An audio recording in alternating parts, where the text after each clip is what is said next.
millions off their backs. I'm Justin Carter. This is TSR Investigates.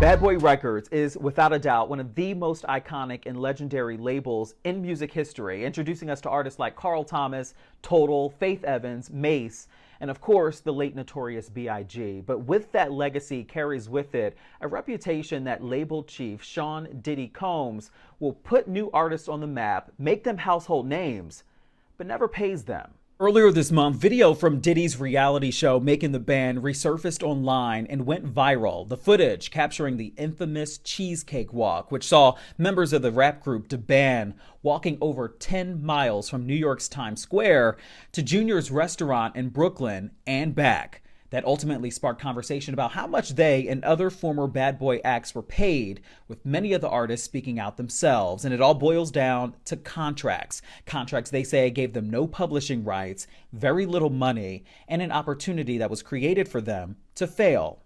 We sold the records. We had the #1 show. We had 3 seasons. Like, we did all the work. And it's like everybody around Bad Boy was just effing us. Former Making the Band 2 star and DeBand member Freddie P says that Diddy made millions during the Making the Band days, but he says that that was not the case for him and his bandmates. How much did he promise to pay? What was the contract deal? Man, we signed for like, I think $25,000 a piece. You get what I'm saying? Like, yeah, like $12,500 up front and $12,500 on the back end. Like, once the album was done. So we was getting paid peanuts, man. Freddie says the only money he's received since DeBand's debut album, Too Hot for TV, came out in 2003 was in 2008. He says that the check came from Janice Combs, Sean Combs' mother. Have you made any royalties or have you got any residual checks since the show and since your projects have come out? Man, I probably got, they say we signed with Janice Combs. How your mama get my publishing? I don't understand that. You know what I'm saying? Like, it's just a lot of, anyway. They said we signed with Janice Combs, so 2008, I got a check for like $25,000. I didn't even know where that came from. While Freddie signed a standard competition show contract with MTV for the reality show, he says he also signed with Bad Boy on the strength that everything would work out.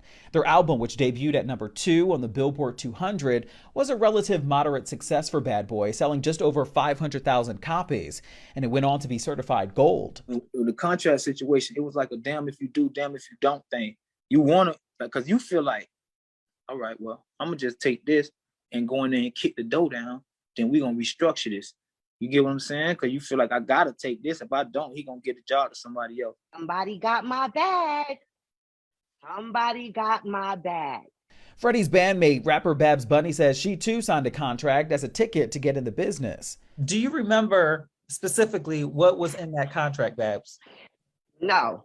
All I knew that was in the contract is that I was signing the Bad Boy. I was young. I was dumb. All I knew how to do was rap. That was it. The amount of money that was in my contract, I'm not going to say exactly how much it was, but I will say that I did take it to a lawyer. And my lawyer did tell me it's fame, not fame and fortune. I don't receive residuals from the show.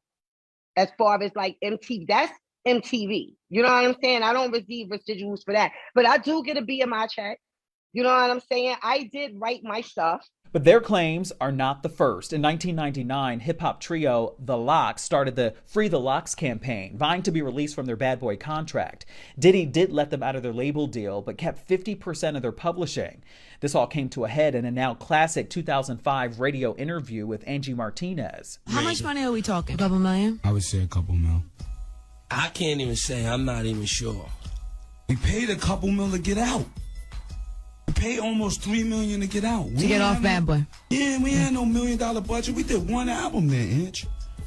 We did one album. We did Money, Power, Respect there. This ain't for albums. This is for life. This is for life, too. This is why it's worth killing. It ain't like when this contract's up. So if this is for the rest of your life, if you make a song, you have the way it stands, he gets money no matter what. If we make a Give It to Me or in the club, he's gonna make more off that than we are. In 2012, then label artist Machine Gun Kelly complained he hadn't seen 1/16 of his $1.5 million deal.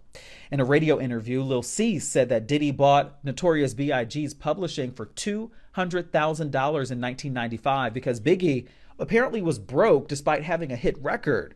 While those claims were refuted, it seems that Diddy still owns his publishing. In 2020, rapper Mace also claimed that Diddy denied his $2 million offer to buy his publishing back.